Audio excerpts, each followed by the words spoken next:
Bonjour à tous, aujourd'hui la proportionnalité. On dit que deux grandeurs sont proportionnelles lorsque les valeurs de l'une sont obtenues en multipliant les valeurs de l'autre par un même nombre, différent de 0, qu'on appellera le coefficient de proportionnalité. Les situations de proportionnalité sont celles les plus courantes. Par exemple, un crayon coûte 1,50 €, quel va être le prix de 2 crayons? En toute logique, on répondra que 2 crayons, c'est 2 fois 1,50 €, donc 3 €. 10 crayons vont coûter 10 fois 1,50 €, donc 15 €. Comment a-t-on trouvé le coût total des crayons? Nous avons multiplié le nombre de crayons par le prix d'un seul crayon.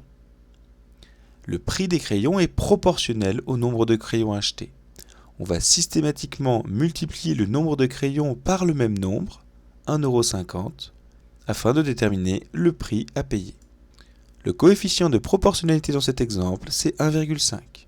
Dans toute situation de proportionnalité, pour déterminer le coefficient de proportionnalité, on va utiliser ce qu'on appelle le passage à l'unité, c'est-à-dire la valeur pour un seul objet. Afin de mieux étudier les situations de proportionnalité, on regroupe les différentes valeurs dans un tableau qu'on appellera un tableau de proportionnalité. Les tableaux sont systématiquement à deux lignes, et on obtient la deuxième ligne en multipliant les valeurs de la première par le fameux coefficient de proportionnalité. Par exemple, dans ce tableau, j'ai 4, 5, 9, 18 et 6, et je vais pouvoir obtenir les valeurs de la deuxième ligne en multipliant chaque valeur de la première par un seul et même nombre. Ici, 3. 4 fois 3 égale 12, 5 fois 3 égale 15, 9 fois 3 égale 27, etc. Le coefficient de proportionnalité dans cet exemple est 3. Le coefficient de proportionnalité représente la valeur pour 1. On pourrait rajouter ici une colonne.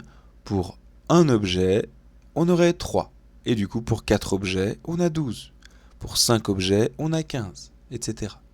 Bien évidemment, si pour obtenir 12, j'ai multiplié le nombre de la première ligne, 4, par 3, pour déterminer 4 à partir de 12, dans l'autre sens, je vais diviser par 3. Ainsi, on peut déterminer les nombres de la première ligne en partant de la deuxième, en divisant par le coefficient de proportionnalité.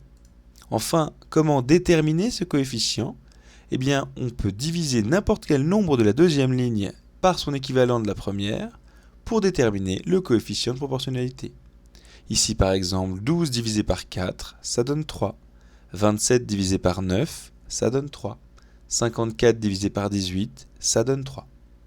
Donc quand on sait qu'on est dans une situation de proportionnalité, si l'on connaît une colonne entière, on peut poser une division pour déterminer le coefficient de proportionnalité. Voilà, merci.